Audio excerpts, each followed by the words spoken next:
अब ऐसे में ये जो ग्लोबल तनाव ईरान और इजराइल के बीच नया मसला पैदा कर रहा है, उसे कैसे पढ़ना चाहिए?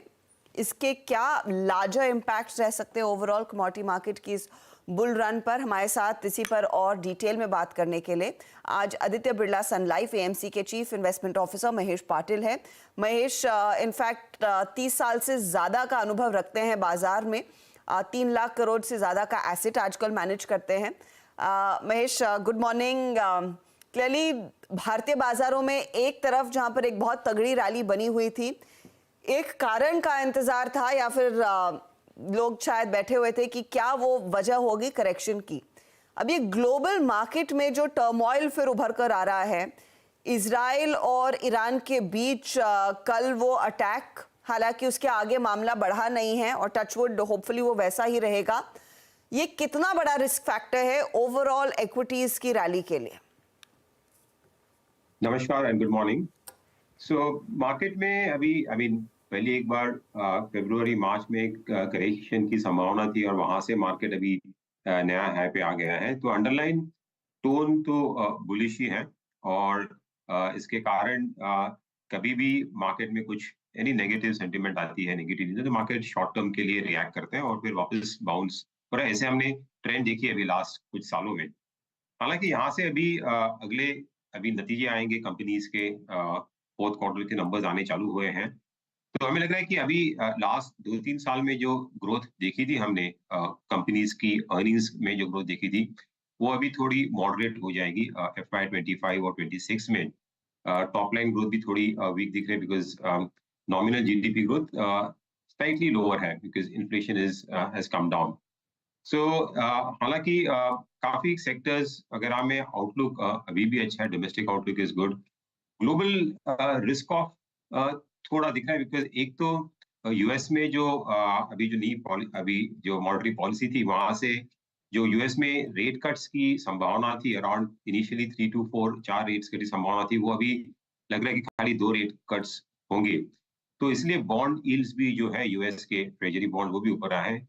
सो थोड़ी इसके कारण मार्केट में एक ग्लोबल मार्केट्स में भी एक करेक्शन और इसके रिसेंटली जो तनाव हुआ है इजराइल और ईरान के बीच में, वो एक कारण बना है ग्लोबल मार्केट्स को करेक्ट करने के लिए। तो मुझे लग रहा है कि ये मार्केट की ओवरऑल जर्नी जो है ट्रेंड अभी भी ऊपर दिख रहा है हमें, और हालांकि अभी मार्केट की वैल्यूएशन और सेंटिमेंट्स काफी बुलिश है। तो इस मौके में कुछ अगर नेगेटिव सेंटिमेंट होती है और कुछ नेगेटिविटी आती है तो वहां पे शॉर्ट टर्म करेक्शन की गुंजाइश है, उसके लिए मार्केट अभी करेक्शन फेज में है।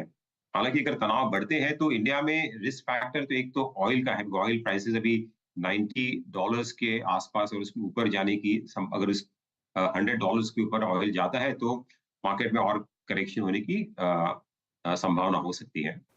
तो 90 का तेल क्या हमारी टेंशन बढ़ाएगा या फिर यहाँ से $10 और बढ़े तभी थोड़ा सा और स्ट्रेस भारतीय निवेशकों के लिए बढ़ता हुआ दिखाई देगा और इकोनॉमी पर वो फिर विपरीत असर डालेगा? 90 से हम थोड़ा सा सेटिस्फाइड हैं या फिर आदत हो गई है?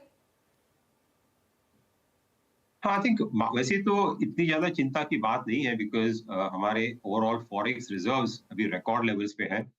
कंट्री का जो करंट अकाउंट डेफिसिट है वो भी काफी कंट्रोल में है, अराउंड 1.5% के आसपास।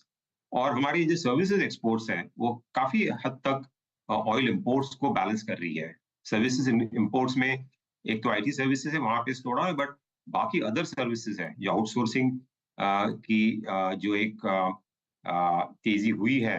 इंडिया में भी बहुत सारे जीसीसी जो ग्लोबल कॉम्पिटेंसी सेंटर्स बात करते हैं वो भी खुल रहे हैं। तो इसके कारण हमें नहीं लग रहा है कि ऑयल $90-100 तक तो एटलीस्ट हमें लग रहा है कि उसकी ज्यादा कुछ मेजर रिएक्शन होगा, स्ट्रेस होगा, बट यहाँ सेंटिमेंट वाइज थोड़ा उसका इम्पैक्ट मार्केट के ऊपर आ सकता है।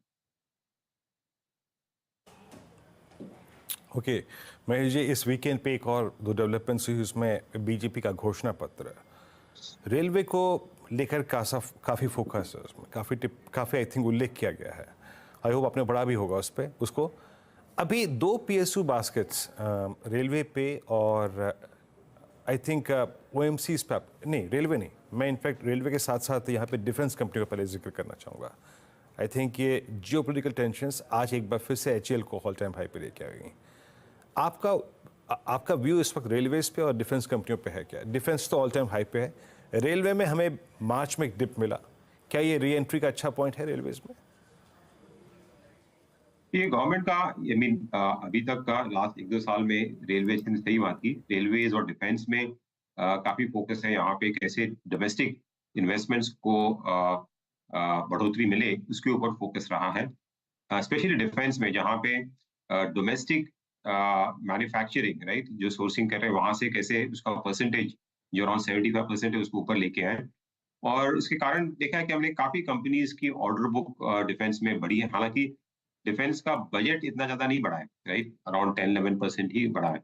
बट आई थिंक डिफेंस में एक चीज उभर के आ रही है कि एक्सपोर्ट्स, जो कंपनीज ने अभी R&D वगैरह में इन्वेस्टमेंट किया और काफी प्रोडक्ट्स, नए प्रोडक्ट्स लेके आए हैं, उनके लिए अभी एक अच्छी अपॉर्चुनिटी आ रही है। जैसे आपने बात की कि जियोपॉलिटिकल रिस्क ग्लोबली सब जगह पे बढ़ रही है और demand for defence equipment is growing up. So defence में डोमेस्टिक के अलावा एक एक्सपोर्ट अपॉर्चुनिटी भी आ रही है, जो कुछ प्राइवेट कंपनीज जहाँ पे काफी लंबे अरसे से जहाँ पे अभी इन्वेस्टमेंट कर रहे हैं, उसको उनको बेनिफिट मिल सकता है। सो मुझे लग रहा है कि ये सेक्टर में आउटलुक अच्छा रहेगा। हालांकि काफी स्टॉक्स डिफेंस के जो एक्सपेक्टेशन के आधार पर काफी तेजी से भाग गए थे लास्ट ईयर, तो वैल्यूएशंस वहां पे ऑलरेडी प्राइसिंग कर रही है। तो अगर कुछ एग्जीक्यूशन में कुछ चैलेंजेस आती है, और वो हो सकती है क्योंकि डिफेंस में काफी प्रोजेक्ट्स लॉन्ग साइकिल प्रोजेक्ट्स रहते हैं, तो उसमें शॉर्ट टर्म में एग्जीक्यूशन चाहिए, तो वहां पे करेक्शन की संभावना, तभी आई थिंक वो करेक्शन में स्टॉक लेने चाहिए, तो यहाँ पे काफी हद तक जो पॉजिटिविटी है वो प्राइसिंग कर रही है, ऐसे हमें लग रहा है। अच्छा महेश सर, इस बार के क्वार्टरली अपडेट्स में, और इनफैक्ट मेरे को याद है, आई थिंक लास्ट फ्राइडे को मैं आशियाना हाउसिंग की मैनेजमेंट से बातचीत कर भी रहा था, बहुत स्ट्रॉन्ग कमेंट्री थी उनकी। आई मीन प्रीमियम कैटेगरी में जो फ्लैट्स हैं वो महज 2 से 3 दिन के अंतराल में पूरे के पूरे आई थिंक बाय आउट हो जाते हैं। आपका रियल स्टेट पे व्यू क्या है इस वक्त? आज भी ये इंडेक्स बहुत स्मार्ट रिकवरी दिखा रहा है लोअर लेवल से, इस प्राइस पे भी चेस करने का औचित्य है रियल स्टेट को? रियल एस्टेट भी ऐसा सेक्टर है जहाँ पे कोविड के बाद जो हमने तेजी देखी है उसमें, तो वो अभी भी बरकरार है उधर, वहां पे कोई भी वीकनेस नहीं आ रहे। हालांकि कुछ सेक्टर में हमें थोड़ी अभी स्लो डाउन दिख रही है। तो रियल एस्टेट सेक्टर अगर देखा जाए तो काफी लंबे अरसे के बाद अभी वापस रिकवरी कर रहा है, ऑलमोस्ट 7-8 साल के बाद। तो एक तरह से जो वहाँ सिस्टम में एक तो जेन्युइन डिमांड है इंडिया में, जैसे न्यू हाउसेस के लिए at a price point long term demand अच्छी है, और सिस्टम में जो इन्वेंट्री थी काफी सालों तक, वो अब काफी नीचे आ गई है। इसीलिए अभी नए जो घर बन रहे हैं उनके लिए डिमांड काफी अच्छी है, और प्राइसेस भी स्टेबल, प्राइसेस भी ऊपर आ गए हैं। ओवरऑल इस सेक्टर में कि साइकिल अभी चालू हुआ है लास्ट 2 साल से, तो उसकी और कुछ सालों तक चलने की संभावना हमें दिख रही है। हालांकि इंटरेस्ट रेट्स, मॉर्गेज रेट्स जो है वो अभी ऊपर है काफी, बट उसके बावजूद जेन्युइन बायर्स है वो मार्केट में अभी भी आ रहे हैं। तो हमें ये सेक्टर में हम लोग लास्ट 2 साल से पॉजिटिव हैं, और अभी भी आउटलुक हमें अच्छा लग रहा है यहाँ पे। हालांकि जैसी बात की मैंने कि ये सेक्टर में भी काफी लास्ट ईयर रियल एस्टेट एक सबसे बेस्ट परफॉर्मिंग सेक्टर था, और काफी स्टॉक्स ऊपर आ गए। वैल्यूएशंस अगर हिस्टोरिकल एवरेज के हिसाब से करें, अगर प्राइस टू एनएवी जिस तरह से उनकी मेजरमेंट होती है, तो वहां पे काफी महंगे लग रहे हैं अभी। बट हालांकि यहाँ पे लॉन्ग टर्म आउटलुक अभी भी अच्छी लग रही है अगले 2-3 साल के लिए। तो आई मीन ये स्टॉक्स को होल्ड करना चाहिए मेरे हिसाब से। आउटलुक अभी भी पॉजिटिव है, कंपनीज की कैश फ्लोज काफी बढ़ गए अभी। जो बड़े रियल एस्टेट कंपनीज, अभी काफी कंपनीज ने अभी एसेट लाइट मॉडल लिया है। सो इसलिए जो पहले के साइकिल में जो प्रॉब्लम देखा था हमने रियल एस्टेट सेक्टर में, जहाँ पे काफी कंपनीज की जो डेट है वो काफी बढ़ गई थी, आई थिंक वो रिस्क अभी काफी कम लग रही है हमें। ओके, तो थोड़ा सा ये एक पॉकेट जहां पर बने रहने की सलाह। टेक्नोलॉजी पर मैं महेश जी आपकी राय लेना चाहूंगी। कंस्टिंग टीसीएस के नंबर्स आ चुके हैं और वहां पर प्रदर्शन अच्छा रहा है। इनफैक्ट मैनेजमेंट से जो बातचीत हुई उसका एक छोटा सा अंश आपको सुनाते हैं, फिर आप बताइएगा क्या कॉन्फिडेंस लौट रहा है या नहीं।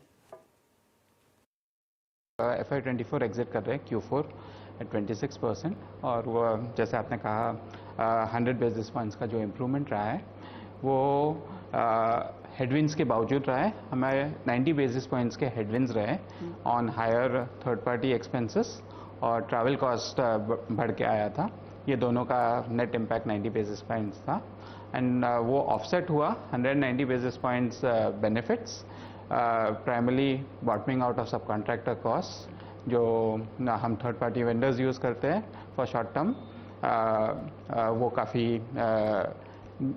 नीचे आया हुआ है, कम है, and also productivity and utilization gains से। अगर हम देखें लास्ट 3 क्वार्टर्स हमने approximately 100 basis points, 110, 70, 100 basis points in each of the quarters deliver किए हैं। आई थिंक ओवरऑल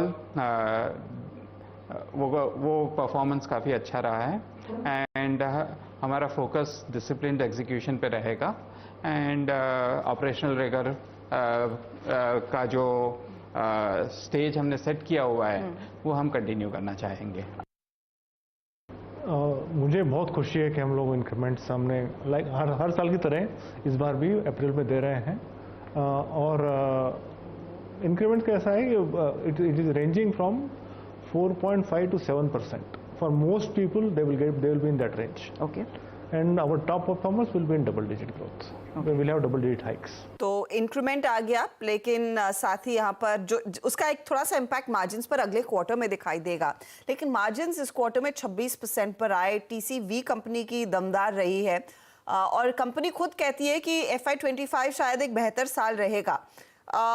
महेश, क्या बाकी IT कंपनियों से भी उम्मीद करें कि शायद बेहतर गाइडेंस और गाइडेंस में कुछ इम्प्रूवमेंट आए? तो IT सेक्टर में ये क्वार्टर थोड़ा वीक रहने की संभावना है, हमारी अपेक्षा है। TCS के नंबर्स वैसे ठीक थे कंपेयर टू अदर, बिकॉज वहाँ पे एक डोमेस्टिक लार्ज ऑर्डर भी था उनका, उसको बेनिफिट मिला है।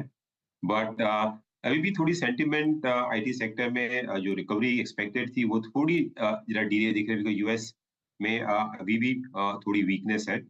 और मुझे नहीं लगता है कि एक क्वार्टर के बाद अभी FY25 के जो अर्निंग्स होंगे वहाँ पे कुछ अपग्रेड होने की संभावना है। वहाँ की शायद थोड़े डाउनग्रेड हो सकते हैं ये क्वार्टर के बाद, बट ओवरऑल देखा जाए तो ये सेक्टर में medium to long term outlook देखें तो हमारी एक्सपेक्टेशन है कि ये सेक्टर बाय एंड डिप्स रहेगा, ज्यादा डाउनसाइड नहीं होगा, बिकॉज काफी नेगेटिव सेंटिमेंट ऑलरेडी प्राइस्ड इन है इसमें। और लॉन्ग टर्म जो डिजिटल की तरफ जो स्पेंड्स होगी, टेक्नोलॉजी की तरफ जो स्पेंड्स होगी ग्लोबली, इवन AI की वजह से वो स्पेंड्स बढ़ेंगी। शॉर्ट टर्म में ये साल में FY25 में बिकॉज यूएस स्लोडाउन की वजह से डिस्क्रिशनरी स्पेंड में कटौती हुई है, तो उसका इम्पैक्ट आएगा। तो ये क्वार्टर के नंबर्स हमें लग रहे हैं कि थोड़े टॉप लाइन की बेसिस पे वीक रहेंगे। हालांकि ऑपरेटिंग मार्जिन्स में काफी कंपनीज जैसे TCS ने भी ऑपरेटिंग मार्जिन्स में काफी अच्छी इंप्रूवमेंट दिखाई है। तो आई थिंक मार्जिन लेवल पे कंपनीज कॉस्ट मैनेज कर सकती है, हालांकि जो कॉस्ट प्रेशर था एम्प्लॉय का वो काफी हद तक अभी नरम है। अच्छा महेश जी, आखिरी प्रश्न यहाँ पे, आप लोगों ने जो पिछले 2-3 महीने में प्राइस एनालिसिस किया और जिस क्वांटम में लास्ट रिपोर्टेड अर्निंग्स के कंपैरिजन में प्राइस डैमेज हुआ, केमिकल्स पे कोई आप लोगों ने कॉल लिया है क्या यहाँ पर? तो केमिकल सेक्टर्स में लास्ट एक्चुअली एक ऐसा सेक्टर था जहाँ पे लास्ट ईयर काफी अंडर परफॉर्म स्टॉक चले, पूरी मार्केट रैली में एक स्टॉक्स चले नहीं थे। और उसका कारण ये था कि कंपनीज में जो पहले एक्सपेक्टेशन जो बनी थी ग्रोथ की वो काफी स्लो थी, because inventory levels globally agrochemicals में और बाकी केमिकल्स में भी काफी बढ़ गई थी। तो इन्वेंट्री रीस्टॉकिंग की एक साइकिल चल रही थी, और चाइना में भी काफी प्रोडक्शन बढ़ गया, तो इसके कारण सप्लाई काफी था। बट आई थिंक अभी वो इन्वेंट्री जो है, जो ओवर इन्वेंट्री हो गई थी, वो अभी करेक्शन काफी हद तक करेक्ट हो गई है। तो हमें लग रहा है ये सेक्टर अभी एक कॉन्ट्रा सेक्टर रहेगा, जो आगे जाके यहाँ से जैसे ग्रोथ इंप्रूव होगी तो कंपनीज को इसका बेनिफिट मिलेगा।